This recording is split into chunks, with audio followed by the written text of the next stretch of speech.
Palang gabi sa bawat isa. Amen. Blessed evening po sa bawat isa. Praise the Lord.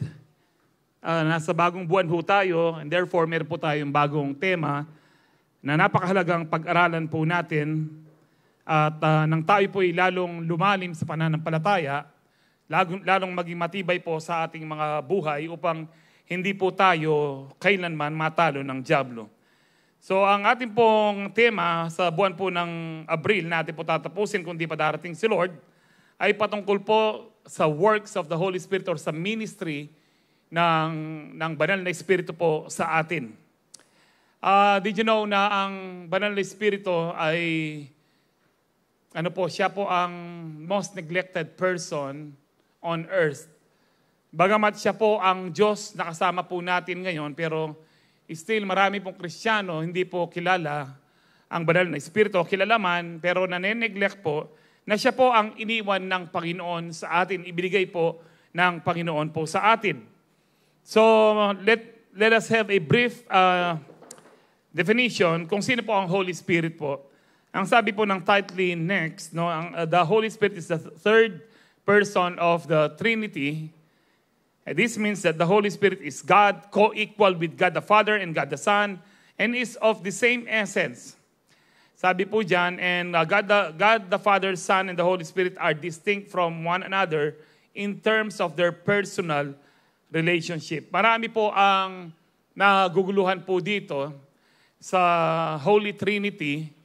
Bagamat wala pong word na Trinity, yan po describes po yung tatlong person po ang Diyos. There is only one God existing in three persons. God the Father, God the Son, and God the Holy Spirit. This is very hard to explain. Kasi po, if you can explain well ang pagka-Diyos ng Diyos, hindi na po siya Diyos. Kung kaya po ng isang individual na maipaliwanag ng mabuti ang pagka-Diyos ng Diyos, hindi na po siya Diyos. Bakit po? Dahil ang mga created things, created beings ng Panginoon, ang hirap pong i-explain. Huwag po kayo maniwala doon sa mga sinasabi din ng expert na talagang totally alam po nila, halimbawa ang buhay ng tao. Hindi po totoo yun. May alam lang po sila, ang mga medical expert po natin, mga scientists, may alam lang po sila sa katawan po natin, sa halimbawa po sa respiratory system, digestive system, brain system. Meron po silang alam pero hindi po nila alam kung paano pabahin ang buhay ng tao. Hindi po nila alam kung saan nanggagaling yung kuryente sa puso ng tao na unang tumibok po yan sa sinapupunan ng ina. At kung ang dami pa ho, ang dami po ginawa po ng Lord na kamangha-mangha na kapag hindi na po ma-explain po ng tao, sasabihin po nila, natural phenomena. Pero kung hindi po natin maipaliwanag ng mabuti ang mga linikha ng Diyos katulad po ng kidlat, ng mga kuryente, kung ang hangin na hindi man po natin nakikita, pero nadadama po natin, hindi natin alam kung saan nanggagaling talaga.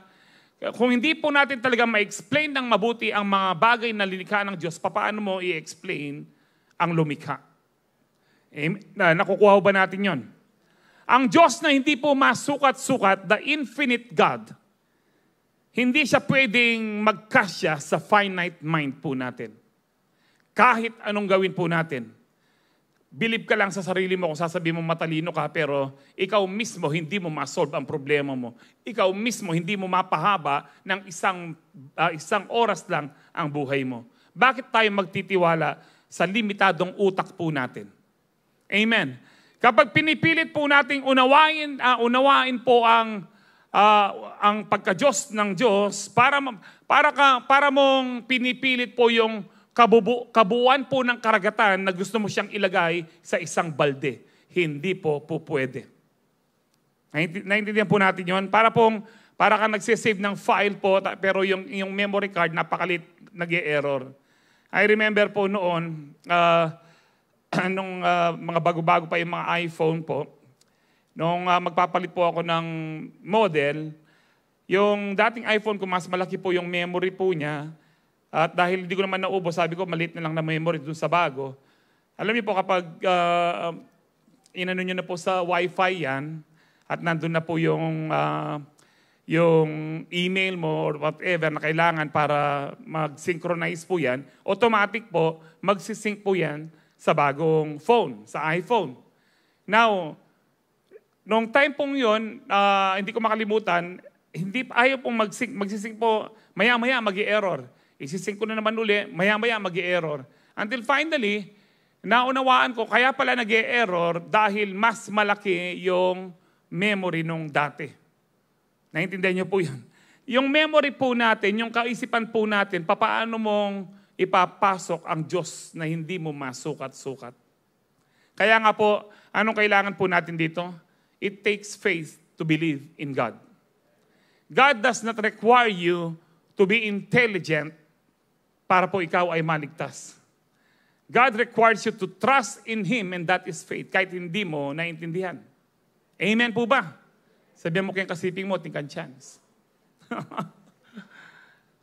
Ito po ang kamangha-mangha po sa hindi po natin ma-explain well, pero ito po ang maganda po sa ating Panginoon. Kahit po hindi natin siya maintindihan, kahit hindi po natin maunawaan ang pagka-Diyos po niya, alam po natin mabuti ang Diyos. Dahil naranasan na po natin at patuloy po nating nararanasan. Let me begin with this verse. Sabi po sa John 16:7, "But very truly I tell you, it is for your good that I am going away. Unless I go away, the advocate will not come to you.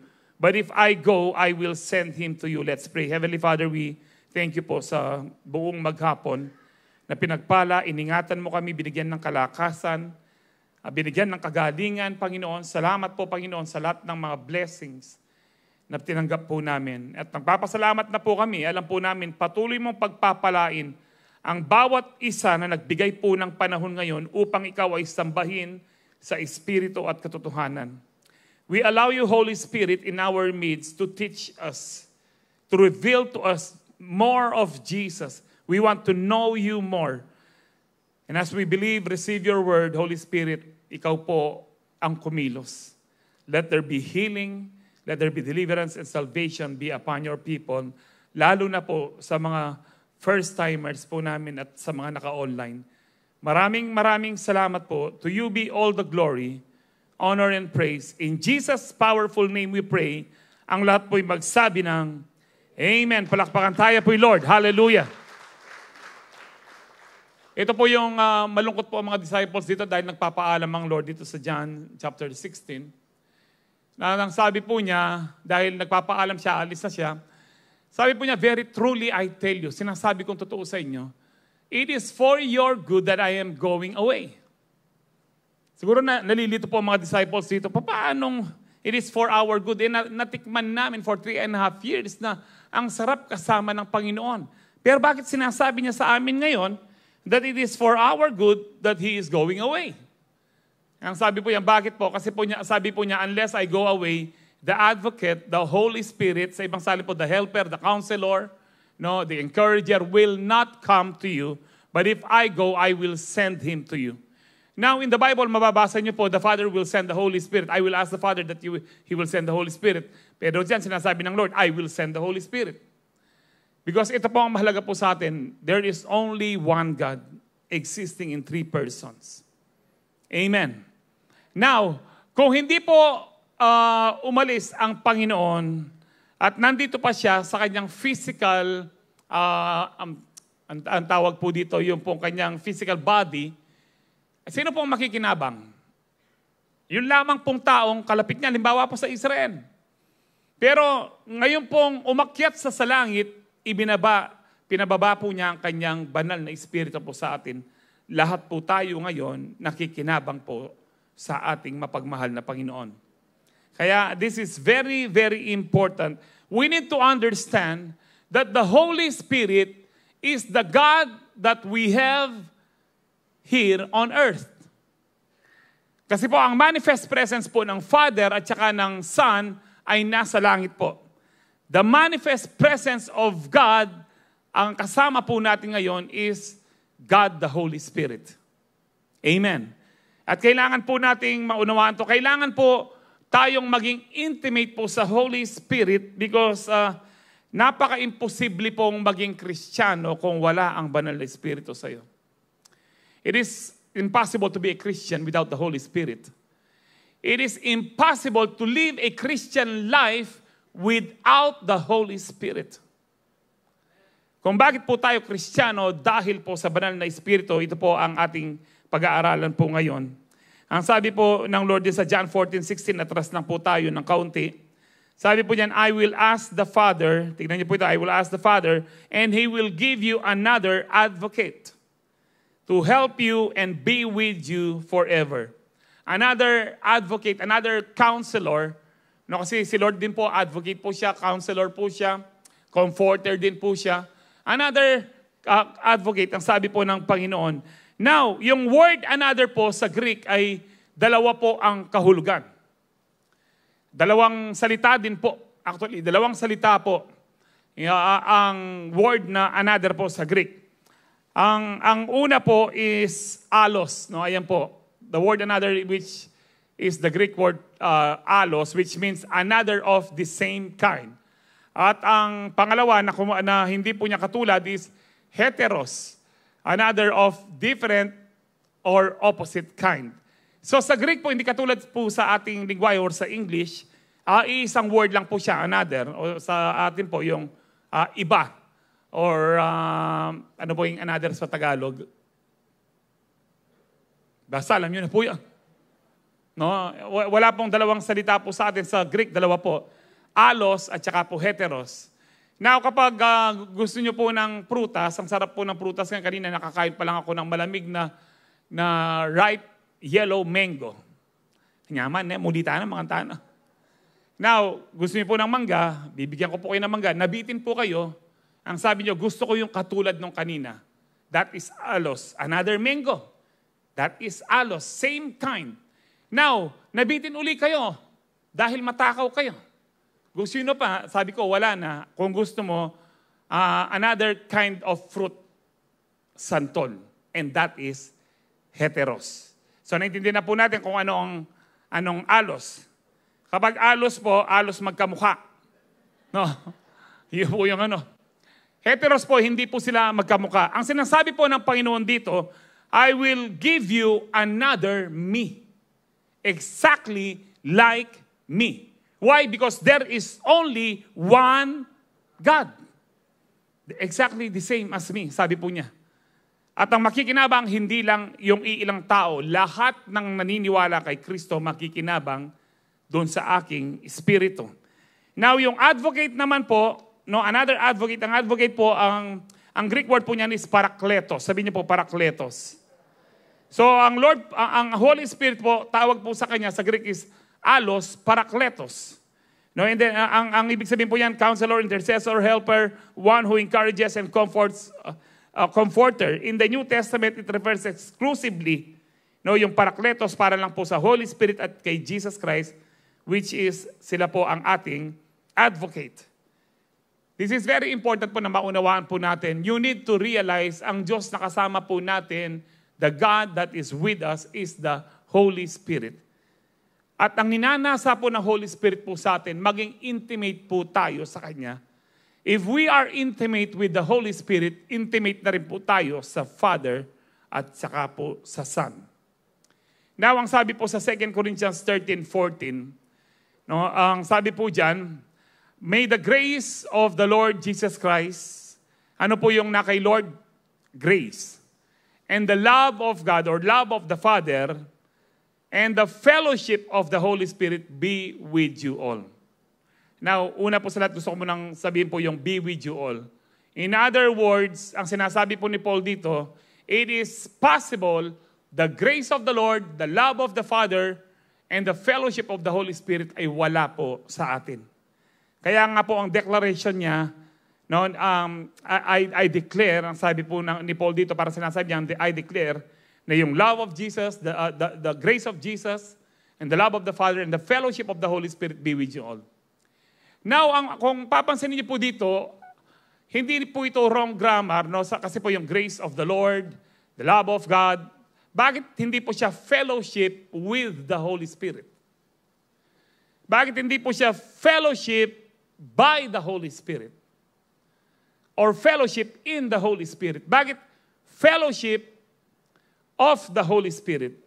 Ang ibig sabihin po nito, kung na kay Jesus po at kay Father po yung love and grace, nasa Holy Spirit po ang intimacy. Amen. Naintindihan po natin to. In other words, you can never be intimate with God without acknowledging the Holy Spirit. Take note po, ang Holy Spirit po, siya po ang pinaka-sensitive sa lahat. Nung nagpapalayas po ng demonyo ang Lord, nung nandito pa ho siya sa lupa, ang sabi po ng mga Pariseo lang sa mga Hudyo na kumukontra sa kanya, kaya lang niya napapalayas sa mga demonyo kasi katulad siya ng demonyo. So, inassociate po ang gawa po ng banal na espiritu sa gawa po ng demonyo. Ang sabi ng Panginoon, ang kasalanan sa ama at anak ay mapapatawaran, pero yung kasalanan sa banal na espiritu, hindi mapapatawaran. Lalo na po kapag sinasabi mong yung banal na espiritu, ang gawa niya ay gawa ng diablo, at kinoconvict ka ng Holy Spirit na ito ay sa Diyos at reject mo siya. Yung po ang unpardonable sin. Reject mo lagi ang Panginoon sa kanyang conviction na magbago ka na. Alam niyo po, pag palagi mo reject ang Lord, sooner or later, magko-commit ka ng unpardonable sin. Huwag kang mag-alala, kung nako-convict ka pa ngayon, hindi ka pa nag-commit ng unpardonable sin. It is impossible, actually, sa totoong Kristiyano na mag-commit ng unpardonable sin o kasalanang hindi mapatawaran. Pero kung wala ka ng pakialam ko kung nasaktan siya. Ako ng pakialam ko, hindi ako magatin. Anong pakialam ko, hindi na ako mag-worship. Anong pakialam ko kung hindi na ako mag-tithes, anong pakialam. Pag ganyan na pong puso mo, you may be sure na ikaw ay nag-commit na ng unpardonable sin dahil matigas na ang puso mo.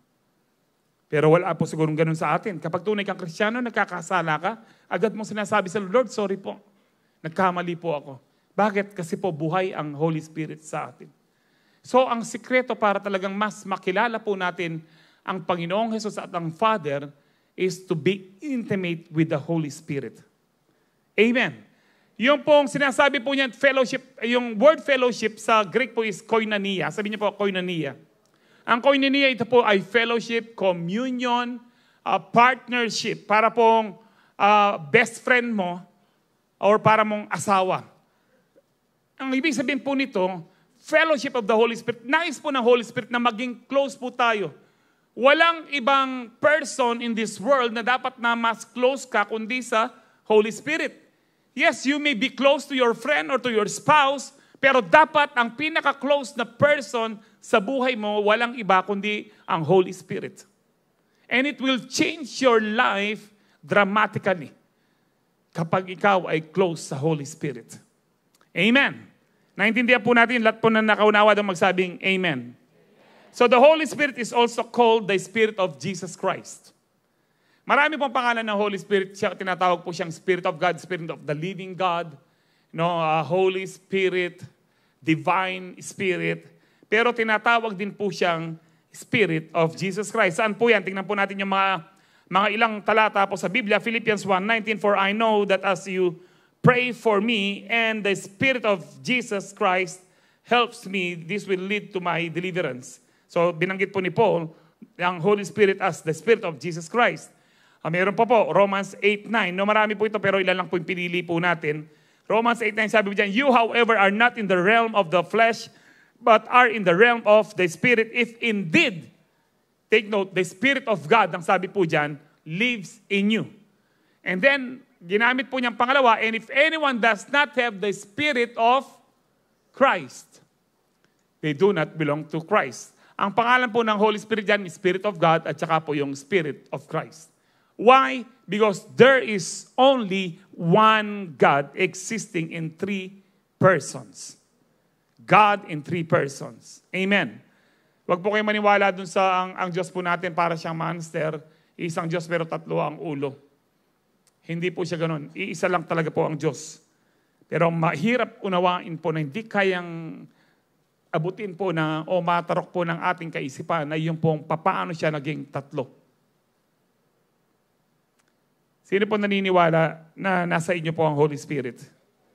Ako po naniniwala nasa akin ang Holy Spirit. Ilan na po tayo dito? Hindi lang tayo tatlo. Kung hindi mo mapaniwalaan yung tatlo ang persona ng Diyos, paano paniniwalaan ngayon? Nagsiservice po ngayon sa Dukit. Naniniwala ho ba kayo na nandito ang Diyos? Alam niyo ho ba nandun po ang Diyos? Kahit po sa ibang churches around the world. Hindi ba ang hirap pong unawain po nun? Lalo kang mamurit. Kaya po, pag hindi mo maunawaan, there are things na hindi mo dapat pilitin ang iyong utak, kundi mababaliw ka lang. Ano mo na lang, bigay ko lang po yung verse sa inyo na Deuteronomy 29:29. Ano pong sabi diyan? The secret things belong to the Lord our God, but the things revealed, 69 books. Sa 66 books, 39 Old Testament, 27 New Testament. Sapat na po ito para maligtas po tayo. Sapat na rin po ito para mabuhay ka ng matino, kapatid. Sapat na rin to para ikaw ay pagpalain ng sagana. Amen. Kaya things revealed belong to us.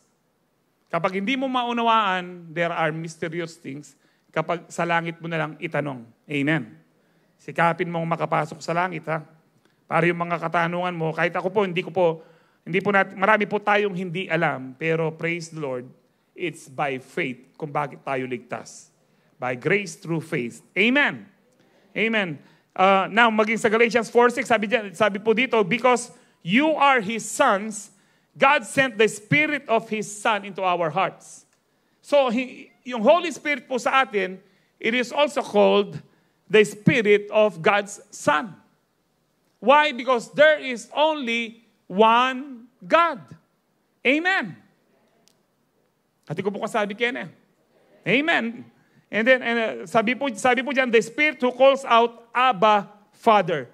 In other words, wala po tayong karapatan tumawag sa Ama kung hindi nananahan ang banal na Espiritu po sa atin. Hindi mo pwedeng tawagin ang Diyos na Abba Father or Daddy God kung wala ang Holy Spirit sa iyo.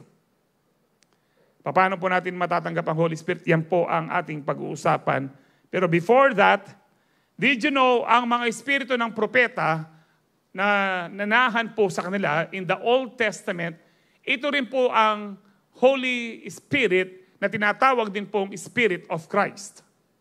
Saan po yan? Sa 1 Peter 1, chapter 1, verse 10 to 11, sabi po dyan, this salvation was something even the prophets wanted to know more about when they prophesied about this gracious salvation prepared for you. Sabi po ni Pedro dyan, ang mga propeta noon, gusto rin nilang malaman itong kanilang hinula about sa salvation by grace ng ating Panginoon. They wondered what time or situation the Spirit of Christ within them.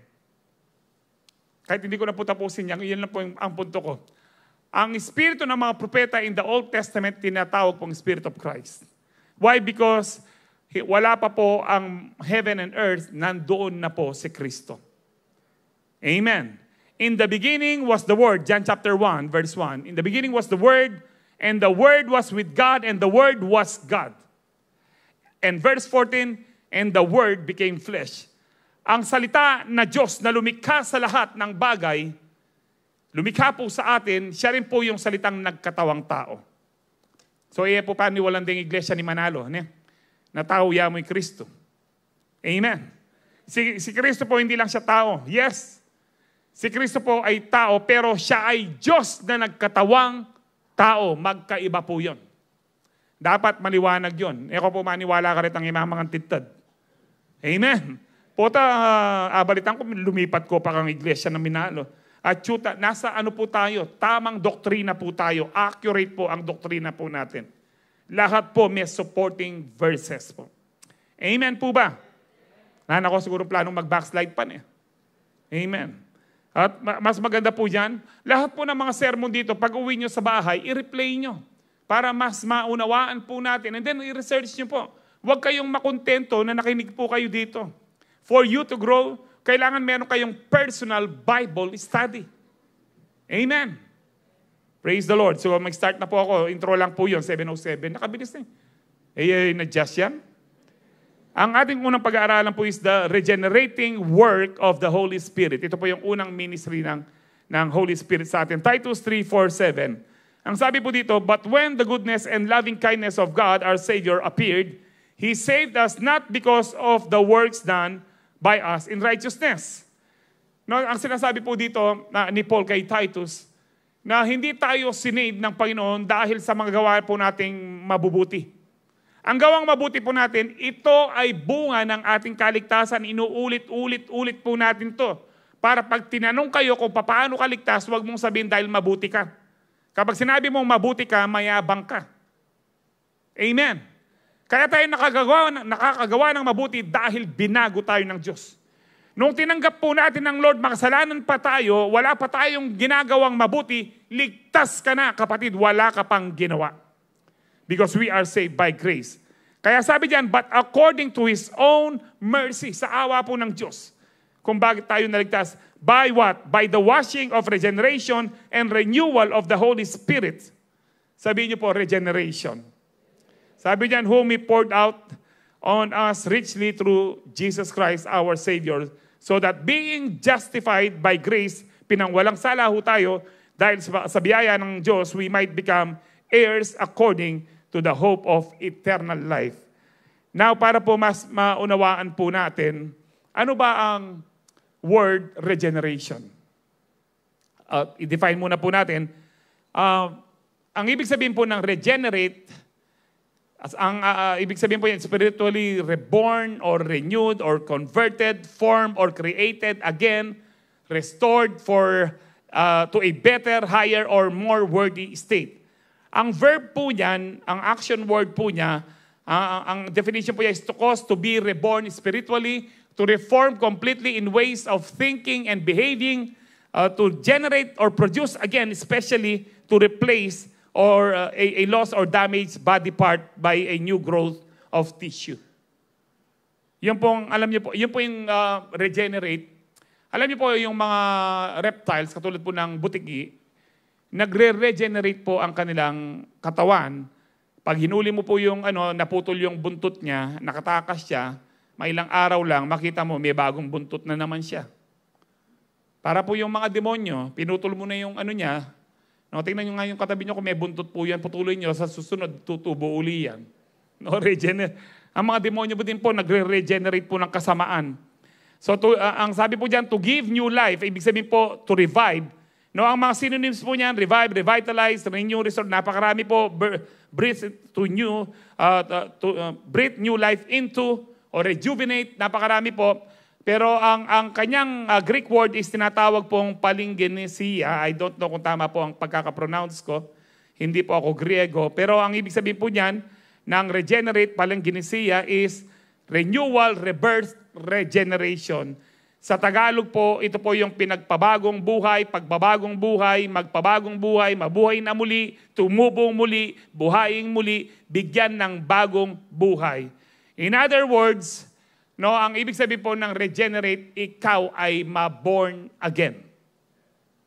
Yun po regenerate. Kaya po ang title ng pinag-usapan po natin ngayon, The Regenerating Work of the Holy Spirit. Paano tayo regenerate ng Holy Spirit? Paano tayo na born again? Paano tayo ipinanganak muli? Ito pong pag-aaralan po natin. Number 1, 7:11 na po, kurap. The regenerating work of the Holy Spirit, number 1, gave us life in the Spirit by being born again. Meron na ho bang born again dito? Magsabi pong amen ang mga born again. I hope na naunawaan niyo po kung anong born again. Ang sabi po ng Ephesians chapter 2 verse 1, as for you, you were dead in your transgressions and sins. Ano pong ibig sabihin niya ditong you were dead in your transgression? Patay tayo sa kasalanan po natin. Ang ibig sabihin po niyan, ang ating mga espiritu, bagamat may espiritu po tayo, patay po ang ating espiritu dahil sa kasalanan. Ang ibig sabihin po niyan, we are separated from God.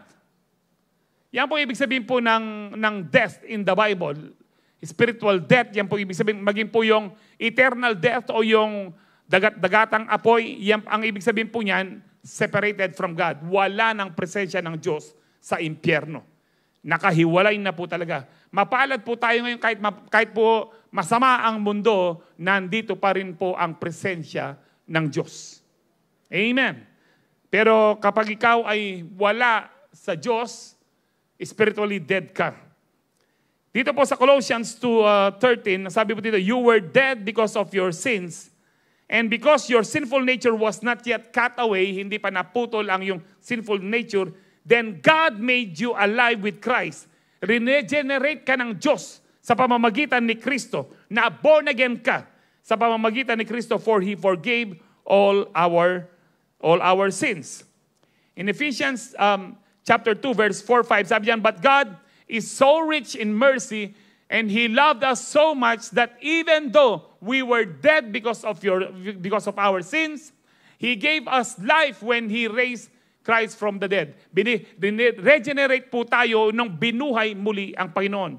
Kung bakit po tayo na born again nung tinanggap po natin ang Panginoon, ay dahil na buhay maguli ang Panginoon mula sa patay. Kinuha niya ang ating kasalanan, karamdaman sa krus ng Kalbaryo, namatay po siya for 3 days po, at nung nabuhay siya maguli, lahat ngayon ng tumanggap kay Kristo bilang Panginoon at tagapagligtas, na-regenerate po tayo, na-revive po tayo, na buhay maguli po ang ating espiritu. In other words, nakonekta ho tayo, pinagbati muli tayo sa ating Diyos Ama. Naunawaan ho ba natin yon? I hope ang Holy Spirit po ang patuloy na magpaunawa po sa atin. Alam niyo po, kahit po ilang linggo po natin i-discuss ang banal na Espiritu po dito, wala na pong pwede pang mas makilala nyo ang Holy Spirit sa personal na buhay. Kayo po mismo, na magkaroon po kayo ng personal encounter sa Panginoon. Alam niyo po, ang isang tao, halimbawa, pakikilala ko po sa inyo, pakilala ko po sa inyo ang may bahay ko, pwede ko lang po siyang ipakilala sa iyo dun sa kaya ng salita ko. Pero para mas makilala mo ang tao, maging close ka sa isang tao. So gusto po natin makilala ang Holy Spirit, ang Diyos. Dapat mas maging close ka. Pwede po ako mag-introduce ng kung sinong tao dito, kung ano lang ang pagkakilanlan ko sa kanya. Pero para mas makilala mo ang tao, kilalanin mo siya personally, maging close ka sa kanya. Araw-araw, sumama ka sa kanya. Mas makikilala mo. Kung gusto niyo pong makilala pa ang Panginoon, this is so amazing, and it will be so powerful in your life kapag mas kilala mo ang Panginoon, be close to Him sa pamamagitan po ng banal na Espiritu. Amen. That is koinonia, na maging talagang very, very close, intimate po tayo sa ating pong Panginoon. Now, to have life in the Spirit means that we have been born again in the Spirit. Yan po ibig sabihin po niya. Now, we discuss po natin ang being born again the first time pong lumitaw po ito sa John chapter 3, verse 3-6. Ito po yung account or kwento sa Biblia na nagpunta po ang isang Pariseo named Nicodemus. At meron po siyang tanong sa ating Panginoon. Pero unanahan po siya ng Panginoon. Ang sabi po niya sa John chapter 3, verse 3, Jesus replied, very truly, I tell you, no one can see the kingdom of God unless they are born again. Walang sino man ang makakakita sa kaharian ng Diyos kung hindi sila ipinanganak muli. And then, sabi po ni Nicodemus, how can someone be born when they are old? Nicodemus asked, surely they cannot enter a second time into their mother's womb to be born. Paano ipapanganak muli? Ang sabi po ni Nicodemus, ang isang taong matanda na, malaki na, siguradong hindi na siya kakasya sa sinapupunan ng kanyang ina. Ano po sagot ng ating Panginoon sa verse 5? Jesus answered, very truly, I tell you, no one can enter the kingdom of God unless they are born of water and the Spirit. Kanina po, no one can see the kingdom of God kapag hindi ka ipinanganak muli. Ngayon, sa pangalawang sagot ng Panginoon, very truly, I tell you, no one can enter the kingdom of God. Ano ibig sabihin po nito? Bakit dalawa po? Bagamat wala pa talaga tayo sa physical na kingdom of God, pero ngayon nakikita na ho natin. Bakit? Born again na ho tayo. Paano po natin nakikita ang kingdom of God ngayon?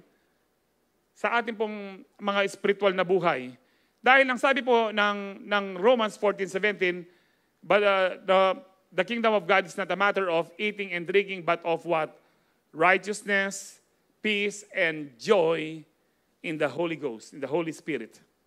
Kapag meron kang righteousness because of Jesus, meron kang joy because of Jesus, meron kang peace because of Jesus, no? At because of the Holy Spirit, ito po yung kingdom of God. We can see, we can feel the kingdom of God. Pero dapat magpatuloy po tayo. No one can enter the kingdom of God unless they are born of water and the Spirit. Now, ang sabi po ng ilan, kinakailangan mabautismuhan ka. It is a prerequisite po sa iba na ikaw ay mabaptize para ikaw ay maligtas. That is not true. Hindi po yan ang ibig sabihin po dyan. Ang ibig sabihin po ng born of water, hindi po yan water baptism. Kasi po kung prerequisite ang water baptism para ikaw ay maligtas, naalala niyo po yung I think sa right side po ng Panginoon na nakapako sa krus, sabi niya ngayon din isasama kita. Nagpa-water baptize ba yun? Hindi. Bakit? Kasi hindi talaga prerequisite ang water baptism. Pero mahalagang magpa-water baptize tayo. Why? Because it is a commandment. Baptizing them in the name of the Father and of the Son and of the Holy Spirit. It is a commandment. Kasi po, hindi kumpleto ang blessing mo kapag hindi ka nagpa-water baptize. Amen. Pero hindi po siya prerequisite. Ano po ibig sabihin po dyan? Ang born of water, it refers to the womb of a mother na meron pong tubig. Saan po ang interpretation niyan? Nasa verse 6. Always remember this. How to interpret the Bible? First, pray to the Holy Spirit. Dahil ang Holy Spirit po ang nagbibigay po ng revelation, ng meaning, ng definition, dahil siya po ang author ng Bible. Amen. Of course, mas alam po ng author kung sino man pong sumulat ng aklat, kung sino man yung author, siya po ang pinaka-best na mag-explain po ng kanyang aklat. Ang aklat po nang yan, ang may akda po, ang author po niyan is the Holy Spirit. And that is why it is very important to ask the Holy Spirit for the accurate interpretation of a passage para hindi tayo maligaw. Amen po ba? Kaya nga po alam nyo, bakit iisa lang ang Bible pero bakit ang daming relihiyon? Dahil hindi lahat ng relihiyon merong Holy Spirit. Halimbawa po si Soriano, nung nabubuhay pa siya, in-interpret niya, it's not through the power of the Holy Spirit. Kaya kung minsan, ikang alang balo, emo balo, tinutwist po niya. Marami po siyang tinwist po. No? Kasi panalbengke ako minsan. Pero ako may convert because I have the Holy Spirit. Mag-ingat po kayo, wag po kayong basta manunood ng kung kanino, pati kibuloy. Bala ko yung Son of God at magsasalikot siya yan ng lamaran. Ale? Kaya tangal do, patok na nga niya kanong earthquake. O di mo kayang, nanong ngawas kanina, daw kayo mong sapi na lang nga gawa. Ringiki na. Ang dami po naniniwala sa kanya, siya po daw yung appointed son of God. O ito, mambisang mate. No, anyway, ang sinasabi ko po dito, pag nakinig po kayo sa iba without the Holy Spirit, malilin lang kayo. Amen. So going back, hindi po ito water baptism para ikaw ay maligtas. Ito po, it refers sa womb ng mother. Bakit? Yung interpretation nasa verse 6. Una, sabi ng Lord, unless they are born of water and the Spirit, flesh gives birth to flesh. Ito po yung una, yung pong born of water. Pangalawa, yung born in the Spirit, sabi diyan, but the Spirit gives birth to the Spirit. In other words, wala pong papasok sa langit na hindi naging tao. Paano yung fetus, pastor? Ako hindi po ako naniniwala. I do not call I do not address babies in the mother's womb as fetus. Wala pong ganyan sa Bible. Ang sabi ng Panginoon kay Jeremiah, before I formed you in your mother's womb, I knew you. Kilala na siya. And I appointed you to be a prophet. Hindi po niya sinabing, nung fetus ka pa. Maging kay David, sinabi po niya yan. Dahil, nung nagsimula nang tumibok po yung puso ng baby sa tiyan, tao na po yan. Kung ang baby po, namatay mo po yan, kung yan po ay inabort, meron po siyang karapatang pumasok ng langit dahil born of ano po siya. O nga pala, pastor, paano yung mga babies na yan? Paano silang ligtas? Hindi sila tumanggap sa Panginoon. Meron silang sinful nature.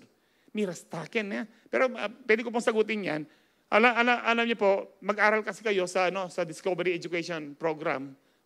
Masasagot yan. Pero ang simple sagot po dyan, noong pong nagkasala si David, at meron siyang baby kay Bathsheba, nagfa-fasting si David.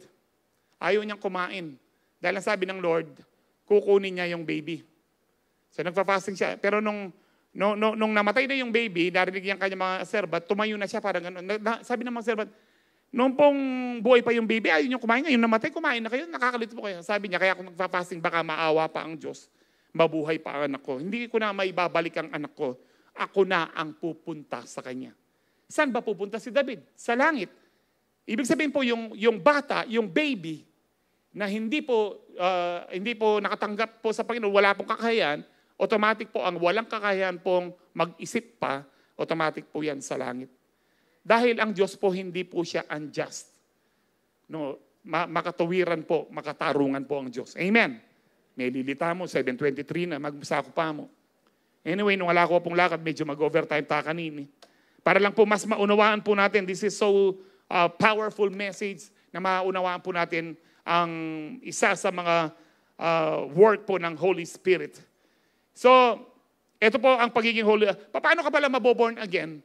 Napakasimple po sa Romans 10:9-10 that if you confess with your mouth and believe in your heart that God raised Jesus from the dead, you will be saved. Ganun lang po siya kasimple. Ala nang dakal pandrama. Kitang magkursilyo kayo, Lord! O andyan pang Lord na mo. Nakaman talaga tutong mag-repent, ka maligtas. Kung nagre-repent ka talaga, sabi mo, Lord, magmula ngayon, Jesus. Pag sinabi mong Jesus is Lord, magmula ngayon, Panginoon, ikaw na ang aking master. That is Lord. Ikaw na ang masusunod. Tinatalikuran ko na ang aking kasalanan. At kung naniniwala kang, sabi diyan, that God raised Him from the dead, ibig sabihin po, nagkatawang tao ang Panginoon, namatay sa krus, at muli siyang nabuhay at muling babalik. Kung naniniwala ka diyan, ng buong puso mo, ligtas ka na, kapatid. Ganun lang po siya kasimple. Kahit ngayon po, kung hindi nyo pa tinanggap ang Panginoon, sabihin niyo pong, Lord, magmula po ngayon, ikaw na ang aking Panginoon. You are my Lord. Because I believe na nabuhay ka sa mundong ito, namatay sa krus, at nabuhay mag-ulit, muling babalik. Kung diniklar mo yan sa puso mo, sa gabing ito, ikaw ngayon ay ligtas na. Nakasulat na ang iyong pangalan sa langit. Why? Because it is by grace. Hindi po, it is not hard to be saved. Hindi mahirap pong maligtas. Ang mahirap, i-maintain mo ang iyong buhay Kristiyano. Dahil hihilahin ka ng mundo, hihilahin ka ng maraming demonyo. Kaya kailangan ka magpakatibay, kailangan ka lumalim sa doktrina patungkol po kay Kristo sa Ama at sa Holy Spirit. Amen po ba? Amen. Praise the Lord. Sa 1 Peter 1:23, sabi po dyan, for you have been born again, not of perishable seed, but of imperishable, through the living, enduring Word of God. Tinawag po dito yung imperishable seed. No? It refers to the Word of God. Nung narinig mo, parang kanina, narinig mo na merong kaligtasan kay Kristo, faith comes by hearing and hearing the Word of God. Remember, no? Nung narinig mo at tinanggap mo yon, na born again ka na because of the living, enduring Word of God. So by accepting Christ sa ating pong mga buhay, naging bagong nilalang po tayo. Sabi po ng 2 Corinthians 5:17, therefore, if anyone is in Christ, he is a new creation. Ibig sabihin, regenerated ka, born again ka. Yung dati mong pagkatao, the old has passed away, behold, the new has come. No, ang sino mang na kay Kristo, nakipag-isa kay Kristo, bagong nilalang na siya. Kung dati ka mang magnanakaw, dati kang rapist, anumang kasalanan mo, tinanggal na ng Panginoon yon. Ngayon, ikaw ay pinabanal na. Ginawa ka ng matuwid dahil kay Kristo. Amen! Eko masaya kanita. Praise the Lord! No, so we became a new person through the Holy Spirit's regeneration. Number 2, the regenerating work of the Holy Spirit gave us the right to become children of God. Nung na-born again po tayo, kasabay ng nung na-regenerated po tayo, kasabay po nito na na-born again po tayo, ang kasabay po nito, automatic po naging anak ka ng Diyos. Ang sabi po sa John 1:12-13, but to all who believe Him and accepted Him, sino po hindi to? Si Jesus. Kung naniniwala ka sa Kanya, tinanggap mo si Jesus, you are given the right to become children of God. They are reborn or born again. Ibig sabihin po ng is again. So, again, born again. So, they are reborn not with physical birth, resulting from human passion or plan, but a birth that comes from God. Alam niyo po, hindi tayo parang inampon, no? Yung sa salita po natin, bagamat ginamit po yung salitang adapt po sa Bible, pero hindi po ito ampon na hindi mo kadugo, hindi mo talaga anak, inampon mo. No. tayo po talaga'y anak ng Diyos dahil pinanganak tayo sa Espiritu. Ang pagiging, ang born again, ang word na born again, matatagpuan mo din yan sa Bible. Mababasa mo, born of God, born from above, born in the Spirit. Reborn, regenerated. Yan po yung mga born again na salita sa Bible. That's why, maging dito po sa 1 John 5:1, everyone who believes that Jesus is the Christ. Ano po ibig sabihin ng Christ? Messiah. Ano ibig sabihin ng Messiah? Tagapagligtas. Ang sino bang nananampalataya na si Kristo ang tanging tagapagligtas has become a child of God. Amen. And everyone who loves the Father loves His children too. Alam niyo po, it is so amazing na tayo po ay ligtas nang pupunta po tayo ng langit. Hindi na tayo pupunta ng impyerno. Amen. Nararanasan po natin ng init dito. No? Wala po yan sa singaw ng impyerno. Sa singaw pa lang. Napakainit po. Torture po ang impyerno. Kung bakit po ginawa po ng Diyos anak na siya po ay magkatawang tao para hindi tayo mag-suffer sa impyerno dahil sa ating mga kasalanan. Pinagbayaran na po ng Panginoon. So amazing na alam po natin ligtas tayo because of God's grace. Amen? Pero alam niyo po, the greatest blessing of all, hindi po yung ligtas tayo. The greatest blessing of all ay yung ikaw ay tinawag na anak ng Diyos. Pwede tayong patawarin ng Diyos na, sige, pinapatawad ko na kayo. Papasok kayo ng langit, pero hindi ko kayo anak, para ka lang kayong mga angels po. Alam niyo, mga angels, blessed po sila. At ibang mga created beings in the heaven, katulad po ng mga cherubims, mga seraphims, at iba pang mga, I do believe, marami pong created beings pa po sa langit na napakaganda.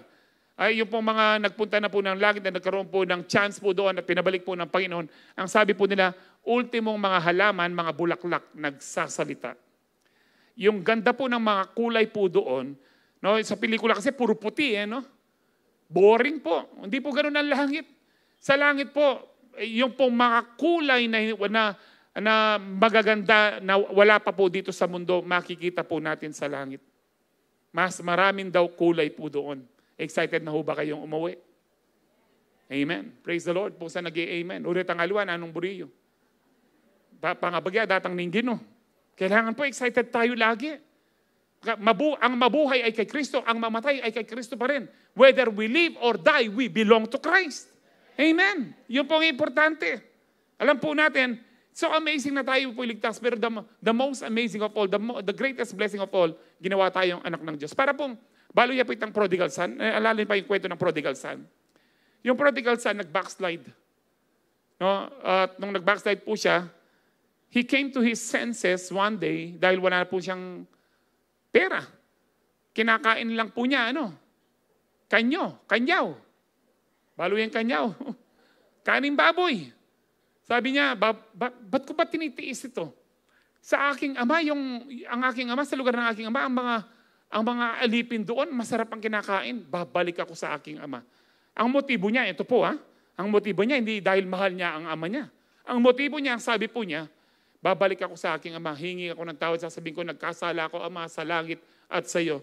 Hindi na ako dapat na tawagin mong anak. Ibilang mo na lang ako na isa sa mga alipin mo. So, bumalik siya, malayo pa lang, nakita na siya ng ama dahil araw-araw hinihintay po siya. Alam niyo po, nung niyakap po siya ng ama, rinicite po niya yung kanyang minemorize. Sabi niya, ama, nagkasala po ako sa langit at sa iyo. Hanggang doon lang po siya, tiyabasan, hindi man na kumpleto. Bakit? Siguro ang ama sabi niya, shh, istuna, mamaw ka po mong kanyo, mamaw ka po mong babi, nakakabulok nga na. Tapos sabi ng ama, dalhin ang robe, dalhin ang tsinelas, dalhin yung singsing. Anong ibig sabihin po ito? Tinatanggap ko muli ang aking anak na patay dati, ngayon na buhay muli. Siya ay anak ko pa rin. Alam niyo po, kahit nag-backslide ka, bumalik ka sa Lord, tatanggapin ka niya bilang anak. The greatest blessing of all, ikaw ay ginawang anak ng Diyos. Amen. Pero yung hipokrito, pastor, nandiyan ko anak, miligtas ko mo, kay hipokritoon mo. Marunong ka pa sa Diyos. Ibig sabihin niyan, ayaw mo magpasakop sa Diyos. Ang Diyos gusto niya, kapag tinanggap mo si Kristo, anak ka rin niya. Na kumontra ka pa dahil matalino ka. No? Dahil ngalawang mamulang makanyan le. Yung kunwari, humble. Hey Lord, nandiyan ko na. Lord, magbibigay ako kahit hindi mo ako bless. Gusto nga ng Lord, kapag nagbigay ka, ibabalik niya sa'yo, siksik, liglig at umaapaw. Amen.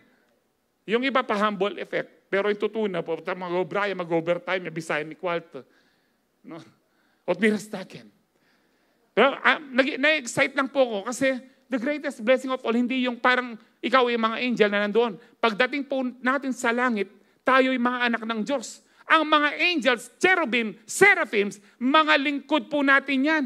Katulong po sila. Tayo mga anak ng Diyos. Tuloy tayo. Karakalinsekto kayo na. In Jesus' name. No, alam niyo ba bakit mahalaga po na ikaw ay anak? Ang sabi po sa Romans 8:17, now if we are children, lahat po ng anak ng Diyos magsabing amen. If we are children, then we are heirs. Ano po ang heirs? Hindi aliya po bok yan. Kaya heirs, no? Talaga pong silent age po yan. Tagapagmana. Kapag tagapagmana, di ba pinag-usapan dyan? Kayamanan. Sabi po dyan, kung tayo ay mga anak ng Diyos, tayo po'y tagapagmana, heirs of God and co-heirs with Christ, if indeed we share in His sufferings. Ala na mag-gaming ka sufferings sa mo. In order that we may also share in His glory. Alam niyo po, ang sabi po dyan, we are co-heirs with Christ. Kung ano ang pagmamay-ari ni Kristo, pagmamay-ari mo rin. Ay, salamat ka, excited ka. Hallelujah. Alam niyo po, baka nalulungkot kayo doon sa suffering. Yung suffering po dyan, hindi po yan maghirap ka, magkaroon ka ng cancer, hindi po. Bagamat kumisan, inaalaw ng Diyos. Ang suffering po talaga dyan, yung mag-suffer ka, tinutuya ka, pinepersecute ka dahil ikaw ay born again. Yung pagtatawanan ka, ayan na, hallelujah, born again. Pero patuloy ka pa rin, hindi ka nahihiya. Sinishare mo pa rin sila ng gospel. Ready ho ba tayo doon? Of course, dapat ho. We need to suffer for the name of Christ's sake. Amen. So, ano pa ho? Na tayo po ay kasamang tagapagmana. Ako pa ay excited. Kung anong na kay Kristo? Ano bang na kay Kristo? Kung ano ang langit at lupa, ang lahat po ay sa Kanya. Punong-puno ng kapayapaan, punong-puno ng kagalakan ang Panginoon. Walang karamdaman ang Panginoon. Kung ano ang na kay Kristo ay sayo. Amen. Woo! Praise the Lord! Salamat po sa ilang excited. Lagwa mo, Pastor. Ating kepang lakad magsanggip sa kepayana. Adaring mata ko. No? Pero mas masarap po itong salita ng Diyos kesa po sa sisig. Amen. Galatians 3:29. And now that you belong to Christ, lahat po ng kabilang na kay Kristo magsabing amen. And you belong to Christ, sabi niya po dito, no? You are true children of Abraham. Alam niyo po yung pangako ng Diyos kay Abraham na magiging sindami ng bituin o ang mga anak mo sa langit, ang mga anak mo magiging sindami ng bituin sa langit o sindami ng mga buhangin sa Boracay. Mabibilang niyo ho ba yun? No, imposible po sa physical po yun. Lahat pala ng tatanggap kay Kristo ay magiging anak ni Abraham. Amen. Kaya nga po tayo, spiritual Diyos po tayo. Hudyo, no? Alam po tayo, isipan nyo, nanong Diyos? Mango juice? Kalamansi juice? No? Ang sabi po dyan, and now that you belong to Christ, you are the true children of Abraham. You are His heirs, tagapagmana, and God's promise to Abraham belongs to you. Ano man yung pinangako ng Diyos kay Abraham ay para sa atin din. Bakit? Atras lang po tayo ng konti, Galatians 3:9. Those who rely on faith are blessed along with Abraham, the man of faith. Saan po blessed si Abraham? Hindi lang po sa spiritual. Kung babasahin yung Genesis, he was so rich in livestock, in silver, and in gold. Ang ibig sabihin po niyan, kung paanong hindi nagkulang si Abraham kahit saan siya magpunta, ikaw rin kapatid, kahit saan ka magpunta, hindi ka magkukulang because you are blessed along with Abraham. Bakit? Ikaw ay anak ng Diyos. Bakit? Ikaw ay kasamang tagapagmana ni Kristo. Amen. Kaya ka makalunos. Hindi ka kawawa. Ikaw ay pinagpalang lubos ng Diyos. Amen. Nino sinabing makalunos tamo? Alam nyo, you are limiting God to bless you kapag sinasabi mong ganyan na lang talaga ako. From now on, dapat i-declare nyo, I am not, kawawa, pitiful. Hindi ako kawawa, I'm not a beggar, no, because I am a child of God. Magmula ngayon, alam ko na ang aking identity. Alam niyo po, inaawit natin kanina, I know who I am. Talagang kilala niyo ba kung ninoy kayo kang Kristo? Ikaw ay kasamang tagapagmana ni Kristo. Ano man, maaaring hindi ka milyonaryo, hindi tayo magiging milyonaryo dahil ilan lang yung tatawagin ng Lord na magiging milyonaryo o bilyonaryo. Pero daig mo pa si Bill Gates sa mga pangangailangan mo. Lagi kang payapa, lagi kang may kagalakan dahil alam mong hindi ka pababayaan ng Diyos dahil ikaw ay anak ng Diyos. Kasamang tagapagmana ni Kristo. Amen! Hallelujah! Woo! Makanano ka magkulang kembye mo? Nasa atin na lamang po. No? Nasa sa atin na lamang po kapag hindi ka pa blessed. Dapat tanggapin mo na ikaw ay anak ng Diyos. Blessed ka na. And that is faith. Alam niyo po, nung bumalik yung prodigal son, nagpesta po sila. Bakit po? Gusto pong i-bless po ng ama yung anak. Did you know na ang ating abang nasa langit, gusto niya araw-araw bless ka? Hindi yung, ay, ilang beses na akong binibless ng Lord, baka yung araw na ito, hindi niya ako i-bless. Hindi po nagbabago ang Diyos. Ang nagbabago, yung utak mo na hanggang ngayon makitid.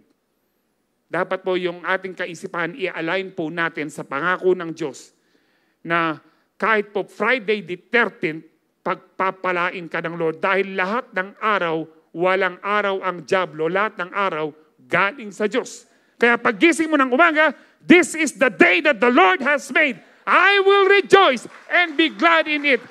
Bakit ginawa ng Diyos ang araw nito? Para pagpalain ako ng Diyos. Para ako'y maging pagpapala sa iba. Amen. Galatians 4:7. So you are no longer slave. Hindi na tayo alipin ng takot, alipin ng karamdaman, alipin po ng dyablo, but God's child. And since you are His child, God has made you also an heir. Amen. Sino po dito ang excited po sa manahon natin? Alam niyo po, ang i-enjoy po natin hindi lang po sa langit. Ngayon pa lang, i-enjoy mo na kung ano yung nakay Kristo. So regeneration by the Holy Spirit has made us blessed children of God. Number 3, 7:40 na po pero tuloy kaya po ini dahil maka-excite siya po talaga ini. So the number 3, the regenerating work of the Holy Spirit gave us the power and authority of Jesus. Nung tinanggap po natin ng Lord na regenerated po tayo, na born again po tayo, naligtas po tayo, ginawa tayong anak ng Diyos, ginawa tayong tagapagmana kasama ni Kristo. And we are blessed along with Abraham. And in the Bible po, hindi po sinabing you are blessed along with Solomon, with Moses, with Noah, with David. You are not blessed along with those persons. You are not blessed along with John. Sino pa po? Si John, Peter, si Paul. No, we are blessed along with Abraham. Amen. Kaya kung yung mga disciples, pinagpapako sila sa krus, binalatan sila ng buhay, hindi mo na pagdadaanan yon. Yung cup po nila, iba sa cup po natin. Yung cup of blessing po natin ay galing po kay Abraham. Kung ano yung cup of blessing ni Abraham, cup of blessing mo din. So let your cup overflows. Amen. Just receive from the Holy Spirit. Amen. So meron tayong power and authority din po. Hindi lang tayo tagapagmana, automatic nung na born again ka, meron, kung ano yung power and authority ni Kristo ay nasa iyo rin. Pinag-aralan po natin last month yan. The power of the living word of God, the power of the name of Jesus, the power of the blood of Jesus, the power of praise. Amen. And of course, meron tayong resurrection power, which is the same power that resurrected Christ from the dead ay nasa atin po. Ephesians 2:6. For He raised us from the dead along with Christ and seated us with Him in the heavenly realms because we are united with Christ Jesus. Alam niyo po na parang ang simple lang. And pakaunawain po natin to. Napakatindi po nito. Sabi diyan, He raised us up. We were regenerated from the dead, born again from the dead. Ang sabi diyan, along with Christ and seated us with Him in the heavenly realms because we are united with Christ. Kapag ikaw ay nakipag-isa kay Kristo, isipin niyo po ito, buhay pa ho tayo, nandito pa ho tayo, pero even right now, kasama po tayong nakaupo ni Kristo sa kalangitan. Anong ibig sabihin po niyan? Ang ibig sabihin po niyan, na nakaupo po sa trono ang Panginoon, na nasa Kanya po yung power and authority. In other words, tayo na nabubuhay dito, meron tayong power and authority na nanggagaling po sa langit. Amen. Ganito po katindi po ito. Kaya nga po sabi po niya sa Matthew 16:19, and I will give you the keys of the kingdom. May mga susi po sa kingdom of God. May mga susi sa mga pagpapala. Ang sabi po dyan, whatever you bind on earth will be bound in heaven, and whatever you loose on earth will be loosed in heaven. Paano po tayong seated with Christ? Kapag sinabi mong sa diablo na pinagbabawal kita sa pamilya ko, magmula ngayon, wag mo nang gagambalain ng pamilya ko, ang mga anak ko, pinagbabawal kita. Ano man ipagbawal mo sa lupa, ipagbabawal sa langit. Bakit? Because you are seated with Christ in the heavenly realms. Amen. And then pag release mo, nirelease ko yung lahat ng blessing ni Abraham sa aking pamilya, kapayapaan, kagalakan, divine protection, and all the days of our life, hindi kami magugutom. Kung ano man ang pakawalan mo sa lupa, pakakawalan sa langit. Bakit? You are seated with Him in the heavenly realms. Gamitin mo lang ang bibig mo, kapatid, to declare kung ano ang para sa iyo. I don't know. If you believe, you will act on it. If you believe, you will receive. But yung sasabihin mo, hindi matutuloy pa. Yung attitude mong yan ang nagpipigil sa pagpapala sa Diyos. Dapat po, maniwala ka, manampalataya ka, magmula sa gabing ito, nais kang pagpalain ng Lord upang ikaw ay maging pagpapala sa ibang tao. Amen. Wala kang mawiwin na soul kapag pakikilala mo si Kristo. Kaya rin alam mo, mayroong pag-asa kay Kristo, ganyan-ganyan. Pagtapos nun, pwede bang pautang, kapatid? Agad-agad magbabackslide yung taong yon dahil demonyo ka. Pero kung ikaw na pinagpapala ng Diyos, sharean mo na po yung tao. Tapos mo pang sinyeran, tara, ilibre kita. Anong gusto mo? Sige, pili ka. Basta cheeseburger lang, kama.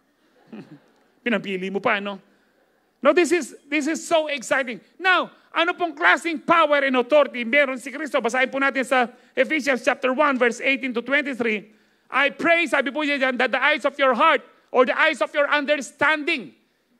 Pinagpe-pray po ni Paul sa mga Ephesian church na mabuksan ang pangunawa po nila. The eyes of their heart, the eyes of their understanding may be enlightened in order that you may know the hope to which He has called you, the riches of His glorious inheritance in His holy people. Maunawaan natin yung yaman para sa mga anak ng Diyos.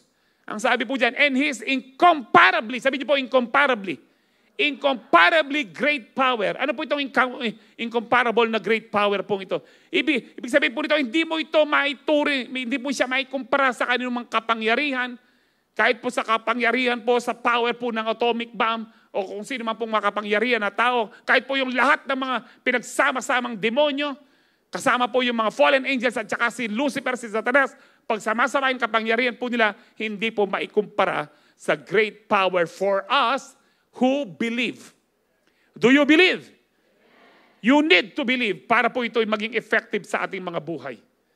Ang sabi po dyan, that the power is the same as the mighty strength, next verse po, same mighty strength He exerted when He raised Christ from the dead and seated Him at His right hand in the heavenly realms. The power that resurrected Christ, that is so powerful. Bakit po? Noong pong namatay si Kristo, nasa tumpo siya. Lahat ng kampon ng kadiliman nagtipon-tipon sa tomb ni Kristo para hindi lang siya mabuhay. This is so powerful. Imagine niyo po, during that time, ala sigurong demonyo keng banda Angeles. Ala pa din ang Angeles kanta, ala pa. Hanggang pang kulit siya, ala pa. Yung mga demonyo po, nagkatipon-tipon kung saan po nakalibing si Kristo para hindi siya mabuhay. Pero yung pangako niya sa pangatlong araw, babangon ako. Nung bumangon po siya, para pong daig pa ng atomic bomb nung nagtalsikan ang lahat ng kampon ni Satanas. That is so powerful na yung power na yon nananahan sa bawat isang anak ng Diyos na tagapagmana kasama si Kristo. That is so powerful. Alam niyo po, if you can meditate on this, if you can comprehend this, no, ito pong kapangyarihan na ito, kailanman hindi ka matatalo ni Satanas. Walang depression, walang tukso na pwedeng magtagumpay sa'yo. Walang problema na ibabato si Satanas na pwedeng magtagumpay sa'yo. Because you have the resurrection power of Jesus within you. In fact, hindi nyo kailangan tawagin ng isang pastor kung meron pong inaalihan po na demon possessed. Kung naniniwala kang nananahan ang banal na espiritu sa'yo, and you believe in the name of the power of Jesus Christ, ikaw mismo mauutusan mo yung kahit ilang libong demonyo po yun, susunod sa'yo, hindi dahil sa'yo. Susunod sa'yo dahil ikaw ay anak ng Diyos. Nananahan ang banal na espiritu sa'yo. Amen po. So sabi po dyan, far above. Sabi niyo po, far above. Ito'y higit na malayo sa lahat ng rule, authority, power, and dominion, and every name that is invoked. Lahat ng pangalan pa na ginagamit ngayon. Halimbawa po, yung mga pangalan ng iba't ibang uri ng karamdaman, meron pong pertussis po ngayon, may iba't ibang karamdaman po ng cancer sa ganito. Kahit anong pangalan pa yan, hindi yan mananalo sa resurrection power at sa name of Jesus. Ano man pong problema po ninyo, hindi yan mananalo kung naniniwala kayong nananahan ang banal na espiritu sa inyo mismo. And you can use the name of Jesus para kayo ay manalo. Alam niyo po, nasa sa atin na lahat ng kapangyarihan and authority pinagkaloob na sa atin na Panginoon. Nasa atin na po kung magpapatalo pa ho tayo. Nung magmanok-manukan ka pa, no, kasalanan tayo na po ito. Amen. Lahat po na nakakaunawa dito magsabing amen. Sabi po dyan, not only in the present age. Ano po ibig sabihin not only in the present age? Ibig sabihin po, ngayon pa lang, pwede mo nang pakinabangan yung power and authority, yung inheritance na kasama po natin si Kristo. Amen. Ay, kaya excited ka? Praise the Lord. Marahanap na kayo? Ako marahanap na ako. Actually, makaranap po ganyan. May papawas ko kening ka na kung kakagulisak kaya kayo. Tabalo kaya ka, Pastor, gugulisak kasi po excited ko. Ito po yung blessing po ng Lord sa lahat ng nananampalataya. Lahat po ng nananampalataya na ito ay para sa atin magsabi pong Amen. So not only the present age but also in the one to come. So ngayon pa lang, sinasabi ng Lord, mag-practice na kayo kasi gagamitin natin yan sa eternal life. Yung ating inheritance, yung ating power and authority na pinagkaloob din sa atin ng Panginoon. And God placed all things under His feet. Hindi ko na po tatapusin yan. No? Lahat ay napailalim kay Kristo. Because we have the tremendous power of Christ in us, we can go anywhere without fear. Amen. Kahit saan tayo magpunta, hindi ka dapat matakot because you have that tremendous power. Alam niyo po ang totoo nito? If you acknowledge and if you believe that you have the power of the Holy Spirit sa iyo, pagpunta mo sa isang lugar na may mga demonyo, nanginginig na po yan. In fact, araw-araw, binabantayan ka ng demonyo habang natutulog ka, pagkagising mo, magsisigawan na yan. May gising na yan, mabating tana. Bakit po? Dapat po kasi paggising niyo sa umaga, pagkatapos mo nagpuri sa Lord, nire-rebuke mo na ang diablo. You shall refute every tongue that accuses you. Oy, diablo ka, wala kang sasabihin na kasanunungan sa akin na mananalo. Nire-rebuke kita sa aking pamilya. Walang aksidenteng magyayari sa pamilya ko sa araw nito, bagkos pagpapalain ako ng Diyos. Amen. Whatever you bind on earth shall be bound in heaven. Whatever you loose on earth shall be loose in heaven. Kailangan po tayo ang umaatake sa diablo. Natatakot po ang mga demonyo kapag alam mo yung power and authority mo. Pagdating mo po sa ibang lugar at may mga demonyo po natatakot na po yan kasi alam po nila matotorment sila because of the power of Jesus Christ na nasa iyo. The power of His resurrection. The power of the Holy Spirit. Amen po ba? Praise the Lord. Praise the Lord. Sabi po dyan, because we have the tremendous power of Christ Jesus in us, we can go anywhere without fear to proclaim. Ito po yung una dapat. Kung talagang hindi tayo natatakot at meron tayong power and authority, we need to proclaim the good news about Jesus. Ayaw po ng Lord. Alam niyo po bakit nung naborn again tayo, hindi tayo kinuha ng Lord? Because ang purpose ng Lord sa atin, hindi lang maligtas, gamitin niya tayo. Bakit tayo binibigyan ng kalakasan ng Lord? Bakit tayo binigyan ng power and authority? Gamitin niya tayo upang marami tayong kaluluwa na maagaw mula kay Satanas. Maagaw mula sa kaharian ng kadiliman. Ang ating mga pamilya, kamag-anakan, kaibigan, mga barkada, mga kasama sa eskwela, sa trabaho, dapat po maagaw natin yan kay Satanas. Wala nang mag-amen, ninano kayo. Totoo kayong Kristiyano, kayong kasabi ko, buriyo mo blessing. Kung tuloy po kayong mga Kristiyano, dapat po excited kayong ipangaral si Kristo. Amen po ba? Dapat po, kung may mga bakanting upuan pa, magdala po tayo ng kaluluwa para kay Kristo. Ibig ko po sabihin dito, tao na po dadalaya. Ini po ito yung kaladwet, yung kinimbotihan. Magdala po tayo ng mga tao na hindi pa nakakakilala kay Kristo, kamag-anak, kaibigan. Ang sarap po ng langit na kasama mo yung mga kaibigan mo, kamag-anakan mo. Yung mga kaklase mo, ang sarap pong nasa langit. Siguro nagkukwentuhan po tayo doon. Amen po ba? Mainip na kayo, 7:53 na ako, ligo pa, bisad-sad kong kaya, maranop na ako. Minsan kaya pamingan ng misis ko, iya yata, mainip na ako, maranop na ako. Sabi na kalaba, ay ningasaw ka. Alam niyo po, this is so exciting kung talaga pong, nung makaramdam kayong masalese. No, I hope na-excite po kayo sa pangako ng Panginoon. Sabi po niya sa Matthew 28:18-20, which is very familiar verse. Then Jesus came to them all, said to them and said, all authority in heaven and on earth has been given to me. Same authority, binigay na rin po sa atin. Therefore, go and make disciples now of all nations, baptizing them in the name of the Father and of the Son and of the Holy Spirit, and teaching them to obey everything I have commanded you. Ito po magandang pangako ng Lord. Surely, siguradong, I am with you always to the very end of the age. Hindi kita iiwan, hindi kita bababayaan hanggang sa dulo ng mundong ito. Hallelujah! Amen. This is the regenerating work of the Holy Spirit. Nung na-born again ka, regenerated ka ng Holy Spirit, no, hindi ka lang liligtas. Ginawa ka pang anak ng Diyos, tagapagmana ni Kristo, blessed along with Abraham. Ngayon, meron ka pang power and authority. The power and authority na kumuha po ng mga hawak po ni Satanas, ng mga kaibigan po natin at kamag-anakan po natin. Mag-review na po tayo, the regenerating work of the Holy Spirit. Number 1, life in the Spirit by being born again. Right to become children of God. Power and authority of Jesus. Ang tanong, sino ang tunay na born again? 1 John 3:9-10. No one who is born of God, born again, regenerated in the Spirit, ang sabi po dyan, will continue to sin. Walang tunay na born again na magpapatuloy sa kasalanan. Yes, magkakasala ka. Pero agad mo na, ay sorry Lord. Di ba? Ini-stop mo kagad. Sumasama ang loob mo. Nagkakasala ka. Ay, ba't ako sumasama ng loob? Lord, I release forgiveness. No one will continue kasi. Alam niyo po yun, yung alam mo, sandali lang. Sobra na yung panunod ko ng movie or Facebook. Kasalanan na to. You stop. Bakit? Born again ka. No one will continue to sin. No one will continue to offend God. Ayaw mong saktan ng Diyos. Bakit? Born again ka na. Sabi diyan, because God's seed remains in them. Jesus' name. Sabi diyan, they cannot go on sinning because they have been born of God or born again, regenerated. Sabi diyan, this is how we know who the children of God are and who the children of the devil are. Alam natin kung sinong tunay na anak ng Diyos o anak ng Diablo.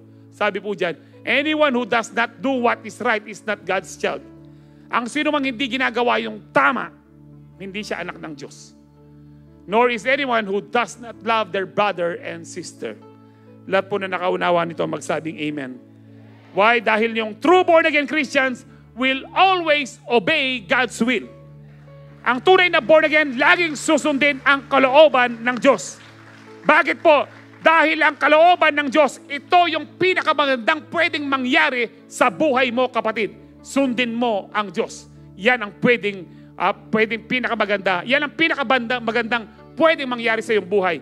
So beginning tonight, make a decision, make a choice na kahit anong mangyari, hindi ka bibitaw kay Kristo. Amen! Amen! Praise the Lord! Sige po, tayo po lahat ay tumayo. Hallelujah!